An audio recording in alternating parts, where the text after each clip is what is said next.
જુલાઈ 2013ની તે 13મી તારીખ હતી. રાતના સમયે ત્યારે ઘડિયાળમાં બરાબર 9:23 સમય થયો હતો અને તે વખતે ગુજરાતીઓની ખાસી વસ્તી ધરાવતા અમેરિકાના એક સ્ટેટના ટાઉનમાં આવેલી હોસ્પિટલમાં કોઈ ગુજરાતી યુવતી લોહીલુહાણ હાલતમાં પોતાની જાતે જ ડ્રાઈવ કરીને પહોંચી હતી. તેની હાલત જોઈને ડોક્ટર્સ તેને તાત્કાલિક ઇમરજન્સી રૂમમાં લઈ ગયા હતા.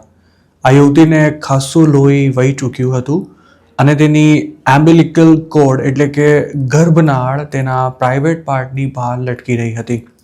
તેને જોઈને જ ડૉક્ટર સમજી ચૂક્યા હતા કે આ યુવતી સાથે શું થયું હોઈ શકે છે. તેની ટ્રીટમેન્ટ શરૂ કરવાની સાથે ત્યારે તાત્કાલિક પોલીસને પણ આ ઘટનાની જાણ કરી દેવાઈ હતી, કારણ કે પહેલી નજરે જ ગંભીર લાગી રહેલી અને એક નાનકડા ટાઉનમાં બનેલી આ ઘટના આવનારા થોડા દિવસોમાં જ આખા અમેરિકામાં હાહાકાર મચાવવાની હતી. રાતના સમયે પોતાની જાતે જ હોસ્પિટલમાં લોહીલુહાણ હાલતમાં પહોંચેલી તે યુવતીનું નામ હતું અમી અને તેની ઉંમર હતી 32 વર્ષ. અમી હોસ્પિટલના સ્ટાફને એવું કહી રહી હતી કે તેને 10 થી 12 વીકની પ્રેગ્નન્સી હતી અને 2 વાર પીરિયડ્સ નહોતા આવ્યા. જોકે તેના શરીરની બહાર જે ગર્ભનાળ લટકી રહી હતી તેના પરથી ડૉક્ટર ટ્રેસી બાર્ને નામની એક મહિલા ગાયનેકે એવો અંદાજ લગાવ્યો હતો કે અમીને 28 થી 30 વીકની પ્રેગ્નન્સી રહી હશે. જ્યારે ડૉક્ટર કેલી મેકવેર્ડ નામના બીજા એક ગાયનેકનું એવું માનવું હતું કે પ્રેગ્નન્સી 25 થી 26 વીકની કે પછી તેનાથી પણ વધુ હોઈ શકે છે. જોકે અમી હોસ્પિટલમાં એકલી જ આવી હતી, જેથી સવાલ એ હતો કે તેણે ડિલિવર કરેલું બાળક આખરે ક્યાં ગયું. બંને ડૉક્ટર્સે અમીને આ અંગે સવાલ પૂછ્યો, પણ ત્યારે તે કંઈક છુપાવી રહી હોય તેમ વર્તી રહી હતી. આખરે પોલીસે બોલાવવાની વાત આવતા અમીએ સ્વીકાર્યું હતું કે તેણે પોતાના ઘરમાં જ એક બાળકને જન્મ આપ્યો હતો અને તેને પેપર બેગમાં મૂકી ટાર્ગેટ સ્ટોરની પાછળ આવેલા ડમ્પસ્ટર એટલે કે કચરા પેટીમાં મૂકી દીધું હતું. અમી આ બાળક અંગેની કબૂલાત કરતાં જ બંને મહિલા ડૉક્ટર્સનું હૃદય ધબકારો ચૂકી ગયું હતું. અમી હોસ્પિટલ આવી તે રાત્રે ખાસ ઠંડી નહોતી અને ગર્ભનાળની સાઇઝથી બંને ડૉક્ટર્સ એવું માની રહ્યા હતા કે અમીએ તજી દીધેલું બાળક જીવતું હોવાના પૂરા ચાન્સ છે. બાળકને બચાવી લેવા માટે અમીએ જે લોકેશન આપ્યું હતું ત્યાં ડૉક્ટર કેલી મેકવેર્ડ જાતે જ તપાસ કરવા દોડી ગયા હતા અને ત્યારબાદ પોલીસને પણ આ ઘટનાની જાણ કરી દેવાઈ હતી. અમીએ જણાવી હતી તે જગ્યા પર પોલીસ અને ડૉક્ટર બંને શોધખોળ કરી હતી, પણ ત્યાં કોઈ બાળક નહોતું મળ્યું. ત્યારે પોલીસે ફરી હોસ્પિટલ આવીને અમીની પૂછપરછ કરી હતી અને તેની પાસેથી બાળકને જ્યાં તજી દેવામાં આવ્યું હતું તેનું ચોક્કસ લોકેશન માંગવામાં આવ્યું હતું. અમીએ છેક ત્યારે જણાવ્યું હતું કે ટાર્ગેટની લેફ્ટ સાઈડ આવેલા ડમ્પસ્ટરમાં તેણે બાળકને એક પ્લાસ્ટિકની બેગમાં પેક કરીને મૂકી દીધું છે. ચોક્કસ લોકેશન મળતા પોલીસ ફરી તે જગ્યાએ દોડી હતી અને તેને રાત્રે 12:06 પ્લાસ્ટિકની બેગમાં રખાયેલું એક બાળક મળી આવ્યું હતું. બાળક મળી આવ્યું છે તેવી જાણ થતાં જ ડૉક્ટર કેલી મેકવેર્ડ પણ સ્પોટ પર પહોંચ્યા હતા અને તેમણે જ બેબીને પ્લાસ્ટિકની બેગમાંથી બહાર કાઢ્યું હતું. તે પ્લાસ્ટિકની બેગ બ્લડથી ચોંટી ગઈ હતી અને બાળકનું શરીર ત્યારે ઠંડુ પડી ચૂક્યું હતું, તેમજ તેના શ્વાસ પણ થંભી ગયા હતા. જોકે તેની બોડી પણ ક્યાંય ઈજાના નિશાન નહોતા જોવા મળ્યા અને તે હેલ્ધી પણ લાગી રહ્યું હતું. ડૉક્ટરે ત્યારે અંદાજ લગાવ્યો હતો કે બેબી 30 વીકની પ્રેગ્નન્સી બાદ જન્મ્યું હોવું જોઈએ. એટલું જ નહીં, જન્મ સમયે કદાચ તેના શ્વાસ ચાલુ હશે અને તે રડ્યું પણ હશે. એક તરફ પોલીસને અમી દ્વારા ત્યજી દેવાયેલું બાળક મળી આવ્યું હતું તો બીજી તરફ હોસ્પિટલમાં અમીની હાલત પણ સિરિયસ હતી. તેના અલ્ટ્રાસાઉન્ડમાં એવું જાણવા મળ્યું હતું કે તેનું ગર્ભાશય એટલે કે યુટેરસ લોહીથી ભરાઈ ગયું છે. તેના પર તાત્કાલિક સર્જરી કરી પ્લાસેન્ટા બહાર કાઢવામાં આવ્યું હતું અને પછી પોલીસે હોસ્પિટલમાં જ તેની પૂછપરછ શરૂ કરી હતી. પૂછપરછ દરમિયાન અમીએ પોલીસ સમક્ષ એવો દાવો કર્યો હતો કે તેને પીરિયડ્સ ક્યારેય રેગ્યુલર આવતા જ નહોતા અને પોતે 3 વીક પહેલાં જ પીરિયડ મિસ થઈ ગયા હોવાથી પ્રેગ્નન્સી ટેસ્ટ કર્યો હતો. 13 જુલાઈની રાત્રે જે થયું તેના વિશે અમીનું એવું કહેવું હતું કે તેને પેટમાં ખૂબ જ દુખાવો થઈ રહ્યો હતો અને ત્યારે યુરિનનું ખૂબ જ જોરથી પ્રેશર આવતા પોતે બાથરૂમમાં દોડી હતી અને ત્યાં શરીર પણ જાણે કોઈ કાબુ જ નહોતો રહ્યો અને બધું જ તેની જાતે બહાર આવવા લાગ્યું હતું. પોતે બાથરૂમમાં જ બાળકને જન્મ આપ્યો હોવાનું પણ અમીએ કબૂલ્યું હતું અને સાથે જ એવો પણ દાવો કર્યો હતો કે જન્મ બાદ બાળક ન તો રડ્યું હતું કે ન તો તેણે કોઈ હલનચલન કર્યું હતું. જોકે આ બધું થયું કઈ રીતે અને તેના માટે અમીએ કોઈ દવા લીધી હતી કે કેમ તે સવાલ પૂછાયો ત્યારે તેણે પોલીસને એવો જવાબ આપ્યો હતો કે પોતે માત્ર પેઇન કિલર્સ લીધી હતી અને એક રેન્ડમ હુકઅપ મતલબ કે અફેરને કારણે પોતાને પ્રેગ્નન્સી રહી ગઈ હતી, તેમજ બાળકને લઈને પોતે ખૂબ જ ઉત્સાહિત હતી તેવો પણ અમીનો દાવો હતો. અમીના જવાબ સાંભળીને જ પોલીસ ઓફિસર્સને અંદાજ આવી ગયો હતો કે આ યુવતી જેટલું કહી રહી છે તેનાથી વધારે કદાચ છુપાવી રહી છે. ત્યારે આ કેસની વધુ તપાસ કરવા અમીના ઘરની ઝડપી લેવા વોરંટ મેળવવામાં આવ્યું હતું અને પોલીસ જ્યારે ત્યાં પહોંચી ત્યારે અમીના બેડરૂમના ફ્લોર અને બાથરૂમની સાથે સાથે બાથ મેટ, ટોવેલ અને અંડરવેરની પેરમાં બ્લડના દાગ જોવા મળ્યા હતા. તેના DNA સેમ્પલ્સ પણ લેવાયા હતા અને તેનાથી કન્ફર્મ થયું હતું કે બ્લડ અમી અને તેના બાળકનું હતું.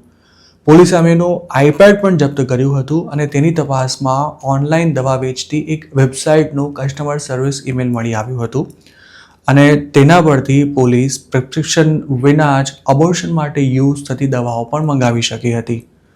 આ કાર્યવાહી બાદ એટલું કન્ફર્મ થઈ ગયું હતું કે અમીએ ઓનલાઈન દવાઓ મંગાવી જાતે જ અબોર્શન માટે પ્રયાસ કર્યો હતો. તેના બાળકની ઓટોપ્સીનો રિપોર્ટ પણ આવી ગયો હતો જેમાં જણાવાયું હતું કે બાળક લગભગ 25 વીકની પ્રેગ્નન્સી બાદ જન્મ્યું હતું અને જન્મ સમયે તે જીવતું હોય તેવી શક્યતા નકારી શકાય તેમ નથી. જુલાઈ 17, 2023માં અમી સામે બાળકના જન્મ બાદ તેને સમયસર હોસ્પિટલ ન પહોંચાડી શકવા બદલ થયેલા મોતના મામલે ક્લાસ A ફેલોની નેગ્લેક્ટ ચાર્જ લગાવાયો હતો. ઓગસ્ટ 2014માં અમી સામે ક્લાસ B ફેલોની ફેટીસાઇડનો પણ ચાર્જ લગાવાયો હતો જેમાં એવું જણાવાયું હતું કે અમીએ બાળકનું મોત થઈ શકે છે તે જાણતી હોવા છતાં પણ પ્રેગ્નન્સી ટર્મિનેટ કરી હતી.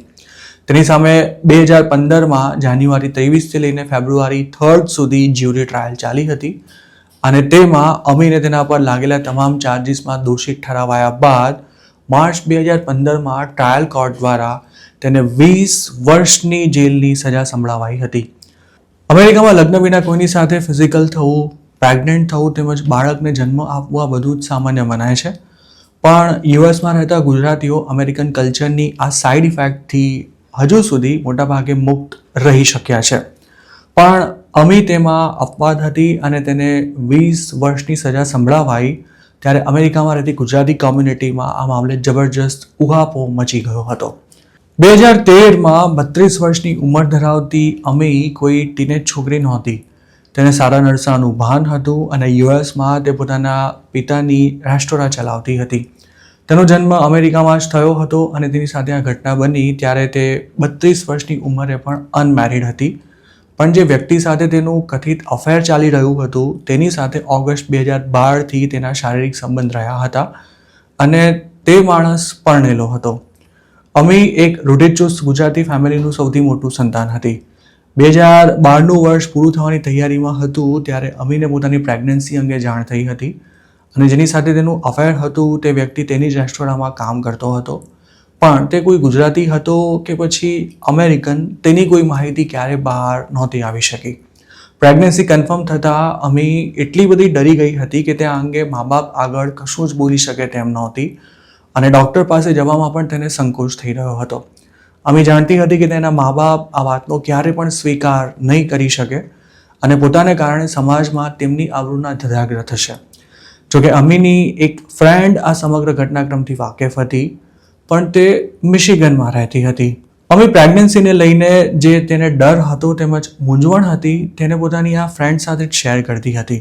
તે બંને વચ્ચે થયેલા મેસેજીસ જ આ કેસમાં સૌથી અગત્યનો પુરાવો સાબિત થયા હતા અને તેમની ચેટ્સનો કોર્ટના ઓર્ડરમાં પણ ઉલ્લેખ કરવામાં આવ્યો છે. એટલું તો ક્લિયર હતું કે અમી પોતાના પરિણીત પ્રેમીના બાળકને જન્મ આપી શકે તેમ નહોતી અને અબોર્શન કરાવવું પણ તેના માટે આસાન નહોતું. આ સમસ્યામાંથી બહાર આવવા આખરે તેણે જાતે જ અબોર્શન પર સખ્ત નિયંત્રણો ધરાવતા દેશોમાં વપરાતી દવા મંગાવી તેનાથી પોતાની પ્રેગ્નન્સી ટર્મિનેટ કરવાનું નક્કી કર્યું હતું અને તેના માટે તેણે છેક હોંગકોંગથી ઓનલાઈન દવાઓ મંગાવી હતી. અમીએ દવા લીધી તેના ગણતરીના સમયમાં જ તેને ભયાનક પીડા સાથે બ્લીડિંગ પણ શરૂ થયું હતું અને ત્યારબાદ બેબી પણ બહાર આવી ગયું હતું.